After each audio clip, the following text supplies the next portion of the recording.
जय हिंद दोस्तों। आज हम लोग इस वीडियो में क्लास 10th का मोस्ट VVI इंपॉर्टेंट क्वेश्चन कराने वाले हैं दोस्तों, जो हमारा 2 चैप्टर से रिलेटेड है। फिजिक्स में साइंस का जो फिजिक्स चैप्टर है उससे हम लोग का 2 चैप्टर से रिलेटेड है। पहला प्रकाश का अपवर्तन और प्रकाश का प्रवर्तन। जितने VVI objective question 2025 Bihar board में आने वाले हैं उन सभी क्वेश्चन को चुनिंदा एक एक करके हम लोग क्वेश्चन को लेकर इस वीडियो में आए हैं दोस्तों। तो आप लोग वीडियो में अंत तक बने रहिए, आपके लिए एक एक क्वेश्चन बहुत महत्वपूर्ण होने वाला है। तो सबसे पहला प्रश्न का आंसर बताइए, सरल सूक्ष्मदर्शी में किसका उपयोग होता है? तो सरल सूक्ष्मदर्शी में किसका उपयोग होता है? तो उत्तल लेंस का होता है। किसका होता है? उत्तल लेंस का। इस तरह से बढ़ेंगे, अगले प्रश्न का आंसर बताइए क्या होगा। किस लेंस के द्वारा सिर्फ काल्पनिक प्रतिबिंब बनता है? किस लेंस के द्वारा सिर्फ काल्पनिक प्रतिबिंब बनता है? तो बताएंगे हम लोग कि जो हमारा आंसर होगा सिर्फ काल्पनिक प्रतिबिंब बनाएगा, तो हमारा किसके द्वारा होगा? उत्तल। किसके द्वारा?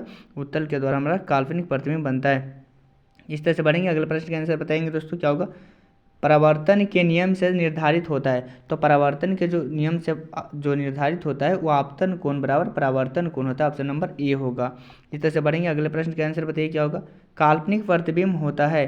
तो काल्पनिक प्रतिबिंब जब भी होता है वो हमेशा क्या होता है? सीधा होता है। कैसा होता है? सीधा होता है। इस तरह से बढ़ेंगे, अगले प्रश्न का आंसर बताइए क्या होगा। लेंस में मुख्य फोकस की संख्या कितनी होती है? तो लेंस में जो मुख्य फोकस की संख्या होती है वो 2 होती है। कितनी होती है? 2 होती है। इस तरह से बढ़ेंगे, अगला प्रश्न। एक ही क्वेश्चन आपका जो जितना भी चुनिंदा क्वेश्चन है वो दोनों चैप्टर से उठाकर हम लाए इस वीडियो में, तो आप लोग के लिए बहुत महत्वपूर्ण होने वाला है। तो आप लोग वीडियो में अंत तक बने रहिए।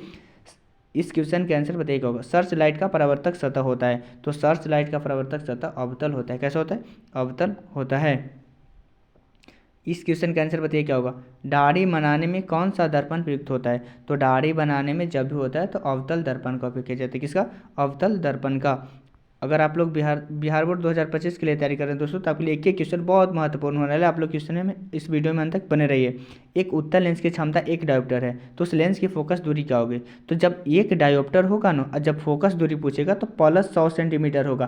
प्लस क्यों लगा? क्योंकि हम लोग पहचानेंगे कि कौन सा लेंस है। उत्तल है तो उत्तल में प्लस होता है, अवतल में माइनस होता है। इस बात को ध्यान रखेंगे। इस तरह से बढ़ेंगे, अगले प्रश्न का आंसर बताइए क्या होगा।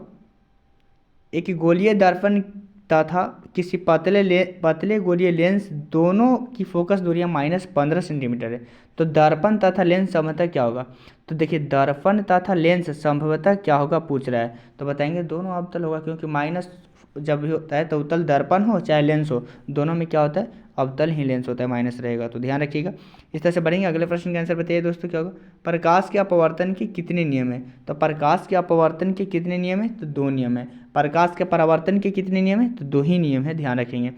इस तरह से बढ़ेंगे, अगले प्रश्न का आंसर बताइए क्या होगा।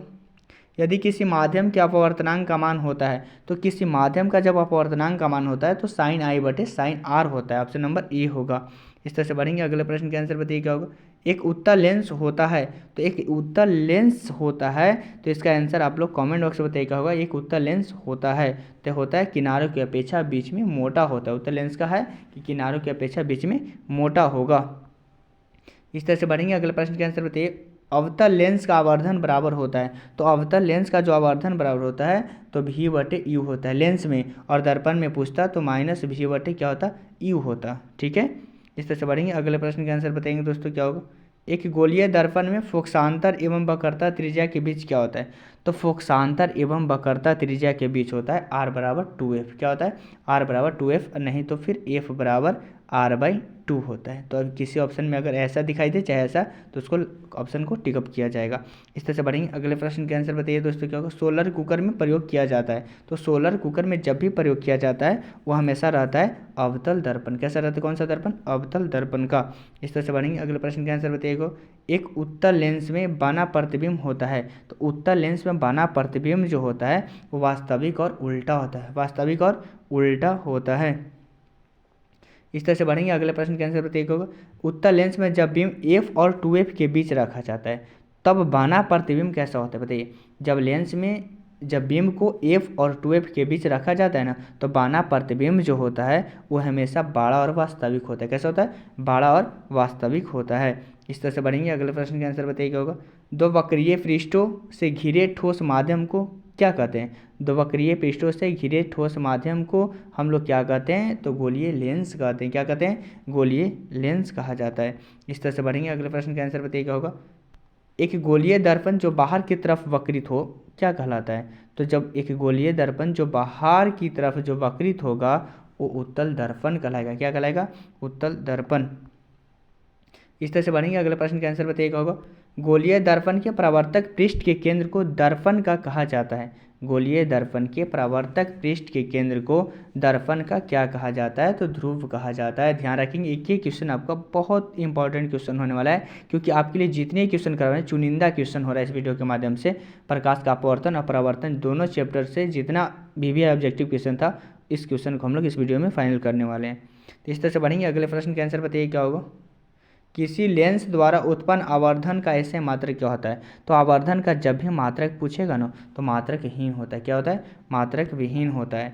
इस तरह से बढ़ेंगे। अगले प्रश्न का आंसर बताइएगा होगा, लेंस के केंद्रीय बिंदु को कहते हैं, लेंस के केंद्रीय बिंदु को क्या कहते हैं? तो लेंस के केंद्रीय बिंदु को प्रकाशिक केंद्र कहते हैं। क्या कहते हैं? प्रकाशिक केंद्र कहा जाता है। इस तरह से बढ़ेंगे। अगले प्रश्न का आंसर बताइए क्या होगा, किसी शब्दकोश में पाए गए छोटे अक्षरों को पढ़ते समय आप निम्न में से कौन सा लेंस पसंद करेंगे? किसी शब्दकोश में पाए गए छोटे अक्षरों को पढ़ते समय आप निम्न में से कौन सा लेंस पसंद करेंगे? तो बताएंगे 5 सेंटीमीटर फोकस दूरी का उत्तल लेंस पसंद किया जाएगा। 5 सेंटीमीटर फोकस दूरी का उत्तल लेंस।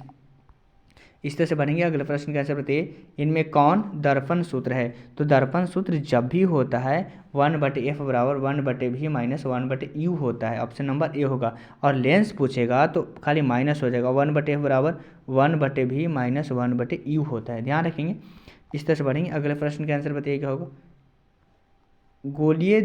गोलीय दर्पण का वक्रता केंद्र को किस अक्ष से निरूपित किया जाता है? तो जब भी गोलीय दर्पण का जो वक्रता केंद्र को किस अक्ष से निरूपित किया जाता है? तो बताएंगे ओ से। किससे? ओ से।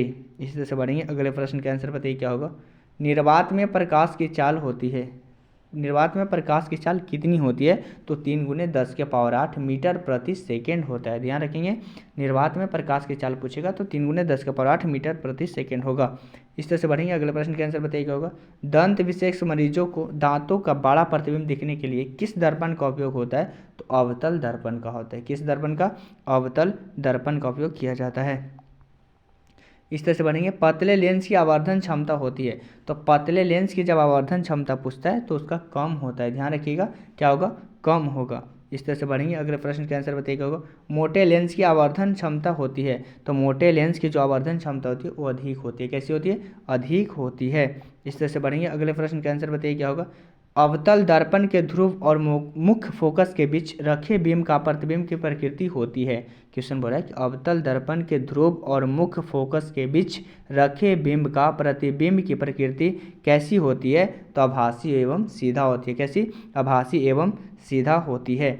इस तरह से बढ़ेंगे। अगले प्रश्न का आंसर बताइए दोस्तों क्या होगा, उत्तल लेंस का प्रकाशिकी केंद्र और मुख्य फोकस के बीच रखे बिंब का प्रतिबिंब की प्रकृति होती है। उत्तल लेंस का प्रकाशिक केंद्र और मुख्य फोकस के बीच रखे बिंब का प्रतिबिंब प्रकृति होती है। तो बताएंगे आभासी एवं सीधा होता है। क्या होता है? आभासी एवं सीधा। इस तरह से बढ़ेंगे। अगले प्रश्न के आंसर बताइए दोस्तों क्या होगा, अवतल दर्पण के मुख्य फोकस पर रखे बिंब का प्रतिबिंब की स्थिति होती है। अवतल दर्पण के मुख्य फोकस पर रखे बिंब का प्रतिबिंब की स्थिति जो होती है वो कैसी होती है? अनंत होती है। क्या होती है? अनंत होती है। इस तरह से बढ़ेंगे। अगले प्रश्न का आंसर बताइए क्या होगा, उत्तल लेंस के मुख्य फोकस पर रखे प्रतिबिंब की स्थिति होती है। उत्तल लेंस के मुख्य फोकस पर रखे प्रतिबिंब की स्थिति जो होती है वह अनंत ही पर होता है। ध्यान रखेंगे, कैसा होता है? अनंत पर होता है। इस तरह से बढ़ेंगे। अगले प्रश्न के आंसर बताइएगा होगा, अवतल लेंस के मुख्य फोकस पर रखे बिंब का प्रतिबिंब की स्थिति कैसी होती है? अवतल लेंस के मुख्य फोकस पर रखे बिंब का जो प्रतिबिंब की स्थिति होती है प्रकाश के केंद्र और फोकस के बीच होता है। ऑप्शन नंबर बी होगा। इस तरह से बढ़ेंगे। अगले प्रश्न के आंसर बताएंगे दोस्तों क्या होगा, अवतल लेंस के सामने अनंत पर रखे बिंब का प्रतिबिंब की स्थिति होती है। अवतल लेंस के सामने अनंत पर रखे बिंब का जो प्रतिबिंब की स्थिति होती है वो फोकस पर ही होता है। ध्यान रखेंगे, फोकस पर ही होता है। इस तरह से बढ़ेंगे। अगले प्रश्न का आंसर बताएंगे दोस्तों क्या होगा, अवतल दर्पण के सामने अनंत पर रखे बिंब का प्रतिबिंब की स्थिति होती है। अवतल दर्पण के सामने अनंत पर रखे बिंब का प्रतिबिंब की स्थिति कैसी होती है? तो बताएंगे फोकस पर ही होता है। ध्यान रखेंगे, ये क्वेश्चन आपके लिए बहुत इंपॉर्टेंट है। इस तरह से बढ़ेंगे। अगले प्रश्न का आंसर क्या होगा, जल्दी से बताइए, लेंस के प्रकाश की केंद्र से गुजरने वाली प्रकाश की किरणें अपवर्तन के पश्चात क्या होती है? लेंस के प्रकाशिकी केंद्र से गुजरने वाली प्रकाश की किरणें अपवर्तन के बाद क्या होती है, तो 7 रंगों में विभक्त होती है। कितने रंगों में? 7 रंगों में विभक्त होती है। इस तरह से बनेंगे। अगले प्रश्न का आंसर बताइए क्या होगा। मुख्य फोकस से गुजरने वाली प्रकाश किरण उत्तल लेंस से अपवर्तन के पश्चात क्या होते हैं? मुख्य फोकस से गुजरने वाली प्रकाश की किरण उत्तल लेंस से अपवर्तन के बाद क्या होता है, तो निर्गत किरण मुख्य अक्ष के समानांतर होती है। ऑप्शन नंबर बी होगा। एक एक क्वेश्चन आपके लिए बहुत इंपॉर्टेंट होने वाला है, आप लोग वीडियो में अंत तक बने रहिए, आपके लिए एक एक क्वेश्चन बहुत इंपॉर्टेंट होने वाला है। इस तरह से बढ़ेंगे। अगले प्रश्न का आंसर बताइए क्या होगा। मुख्य अक्ष के समानांतर आने वाली कोई प्रकाश किरण अवतल लेंस से अपवर्तन के पश्चात क्या होता है, तो निर्गत किरण मुख्य अक्ष से दूर जाती है। निर्गत किरण मुख्य अक्ष से दूर जाती है। आप लोग जितना आप लोग क्वेश्चन इस वीडियो में देख रहे हैं, आपके लिए बहुत इंपॉर्टेंट क्वेश्चन है। दोनों चैप्टर से एकदम VBI ऑब्जेक्टिव क्वेश्चन उठाकर लाए हैं आप लोग के लिए, तो आप लोग वीडियो में अंत तक बने रहिए। आपके लिए बहुत अच्छे मार्क्स लाना है जब, तो आपको पढ़ना होगा। और एक बात ध्यान रखिएगा, जितने क्लास 10 2025 बिहार बोर्ड के लिए तैयारी कर रहे हैं, उन सभी लोगों के पास एक बार वीडियो को शेयर जरूर करिएगा। जय हिंद दोस्तों।